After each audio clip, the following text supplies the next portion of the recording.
میرا نام ماریہ نصرت ہے اور میرا تعلق جو ہے وہ فیصل آباد کے ایک چھوٹے سے گاؤں 194 ریبے لاٹھیاں والا سے ہے، اور میری جو تعلیم ہے وہ ہے BS آنرز انفارمیشن ٹیکنالوجی۔ میں پیدائشی قادیانی تھی اور الحمدللہ 1 سال پہلے اللہ تعالیٰ نے مجھے ہدایت دی اور میں نے اسلام قبول کر لیا اور الحمدللہ میں مسلمان ہوں۔ ہمارے خاندان میں جو قادیانیت ہے وہ میرے دادا جو ہیں ان کی وجہ سے آئی۔ میرے دادا ابو لوگ 2 بھائی تھے، فتح محمد اور حسین محمد۔ وہ ہندوستان کے ضلع امرتسر کے رہنے والے تھے، وہاں سے وہ لوگ ہجرت کر کے پاکستان آئے، اور پاکستان آنے کے بعد انہوں نے فیصل آباد کا جو علاقہ ہے چھوٹا لاٹھیاں والا، یہاں پہ رہائش اختیار کر لی اور یہاں پہ انہوں نے قادیانیت قبول کی، اور اس کے بعد قادیانیت کی جو تبلیغ تھی اس کو کرنا شروع کر دیا۔ تو میرے والد کی جو شادی ہے وہ 61 چک بیدیاں والا میں ہوئی، اور جو میری والدہ تھی وہ بھی پیدائشی قادیانی تھی، اور وہ بھی اپنے اس گاؤں میں یعنی کہ 61 چک میں وہ بھی قادیانیت کی جو تبلیغ تھی وہ کیا کرتی تھی۔ شادی کے بعد بھی انہوں نے ایسا ہی کیا کہ قادیانیت کی تبلیغ کرنا شروع کر دی، اور ایسی پرورش جو ہے انہوں نے میری بہنوں کی کی۔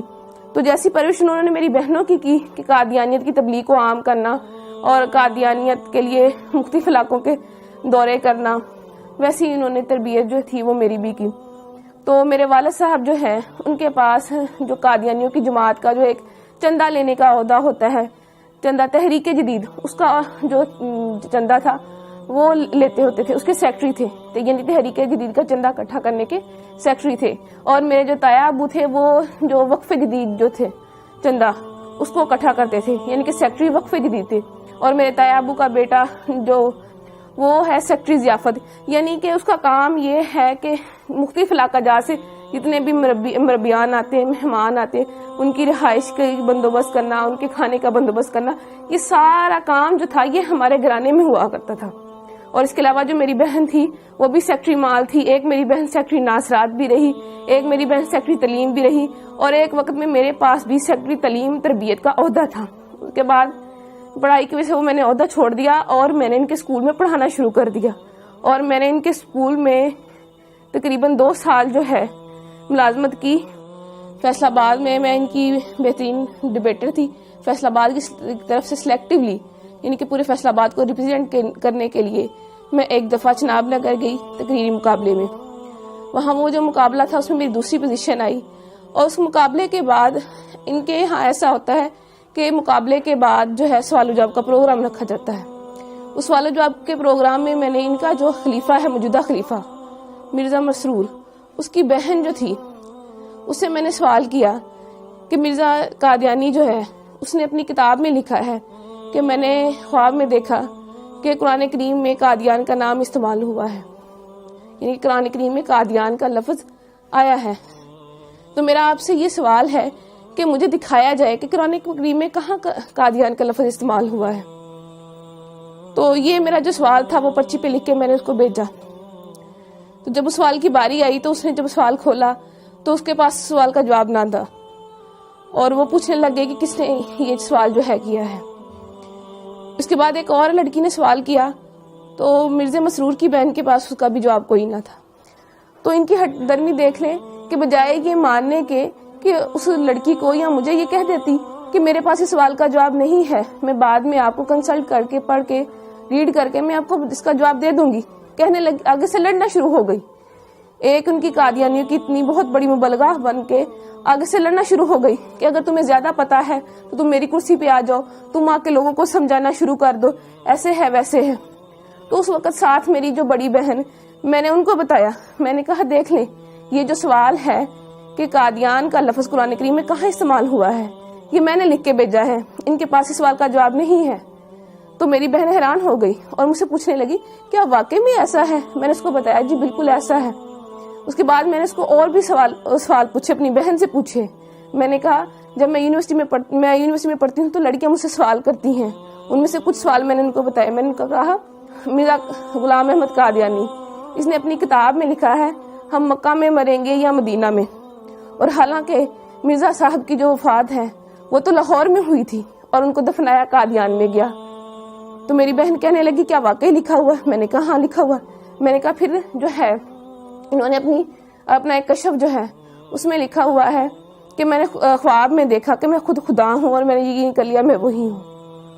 تو کہنے لگی کیا واقعی مرزا صاحب نے اپنی کتاب میں ایسا لکھا ہے؟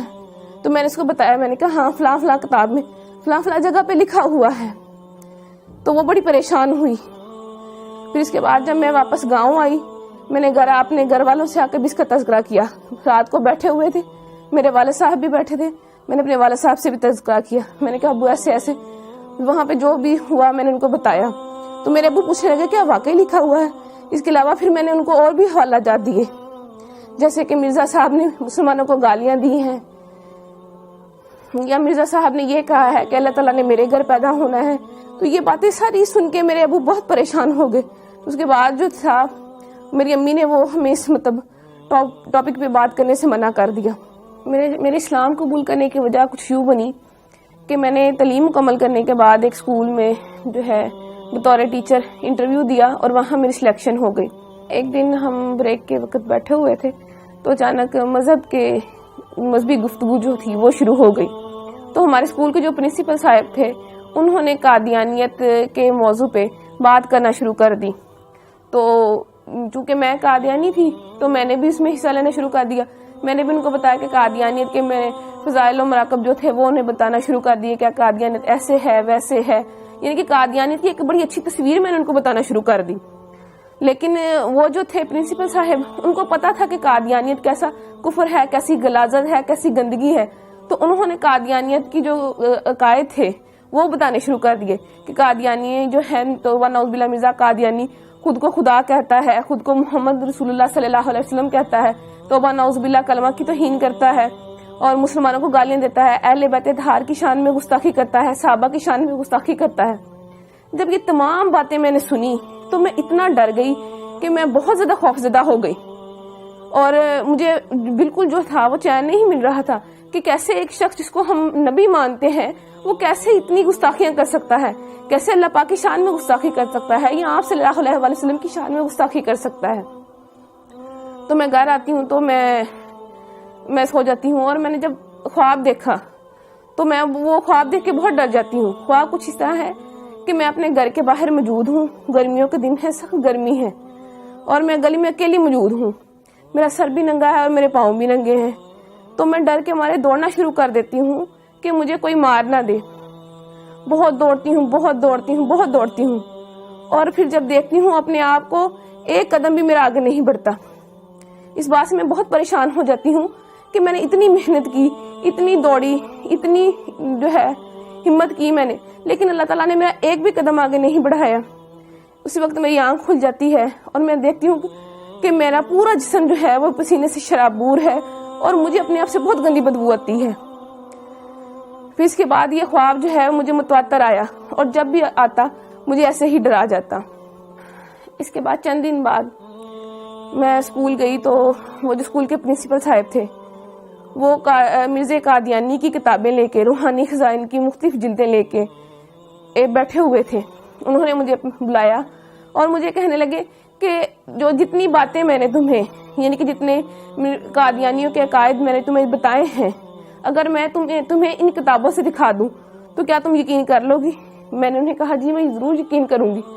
تو انہوں نے جو ہے کتابیں کھولی اور جتنی باتیں وہ مجھے جو میں نے آپ سے پہلے بیان کی انہوں نے مجھے مرزا قادیانی کی کتابوں میں سے دکھائیں اور وہ کتابیں مرزا قادیانی کی لکھی ہوئی تھی. روا کی جو ہے ضیاء الاسلام پریس وہاں سے شائع ہوئی تھی.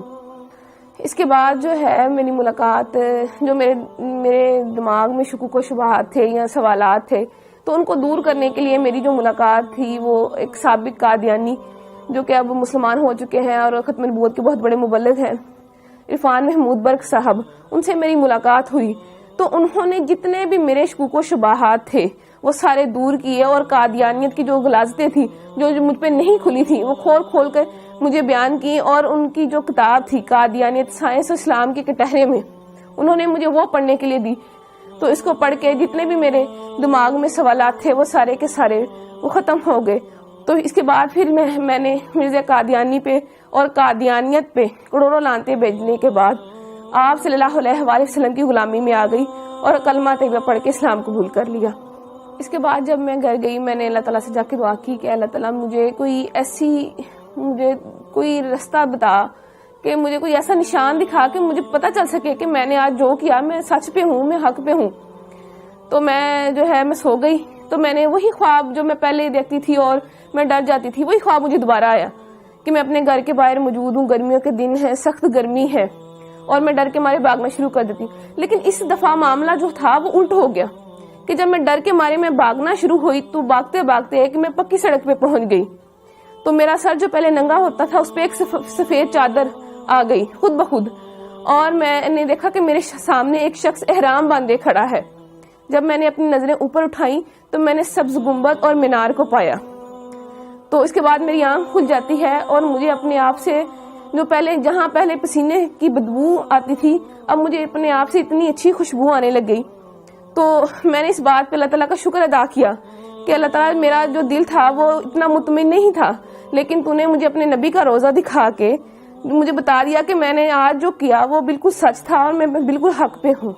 میں اللہ تعالیٰ کا شکر ادا کرتی ہوں کہ اللہ تعالیٰ نے میری شادی ایک ایسے انسان سے کروائی کہ جس نے مجھے بہت زیادہ دلاسا دیا، بہت زیادہ ہمت دی اور میرا بہت خیال رکھا، اور جو اسلام قبول کرنے کے بعد جتنی بھی جو تعلیمات تھی ان کو پوری کرنے میں میرا بہت ساتھ دیا، اور الحمدللہ ابھی بھی میرا بہت ساتھ دے رہے ہیں. میری زندگی کا جو مقصد ہے اب وہ یہی ہے کہ میں آپ صلی اللہ علیہ وآلہ وسلم کے دین کے فروغ کے لیے کام کروں. جیسے جب پہلے میں قادیانی تھی اور قادیانیت کی تعلیم کو عام کر رہی تھی، تو جب میں نے اسلام قبول کر لیا میں نے اس بات کا پکا ارادہ کر لیا تھا کہ جتنی میری بقیہ زندگی ہے میں نے اسلام کے فروغ کے لیے اس کو صرف کرنا ہے، اور آپ صلی اللہ علیہ وآلہ وسلم کے دین کی حفاظت کرنی ہے، اور آپ صلی اللہ علیہ وآلہ وسلم کی ختم نبوت جو ہے اس کو عام کرنا ہے اور اس کی حفاظت کرنی ہے. یعنی میں نے قادیانیوں کو اندھیروں سے نکال کر روشنیوں کی طرف لانا ہے، جیسے مجھے کسی انسان نے اندھیرے سے نکال کر روشنی کی طرف لے کے آیا تھا. شبان ختم نبوت کی طرف سے یہ جو انٹرویوز کا سلسلہ ہے فرام ڈارکنیس ٹو لائٹ، یہ بہت اچھی کاوش ہے، بہت اچھی کوشش ہے. میری دعا ہے کہ اللہ تعالیٰ شبان ختم نبوت کے اس پروگرام کو جو ہے ترقی عطا فرمائے، اور وہ ایسے ہی جو ہے کوششیں اور کاوشیں کرتے رہے. اللہ تعالیٰ ان کی کوشش اور کاوش کو قبول فرمائے. آمین.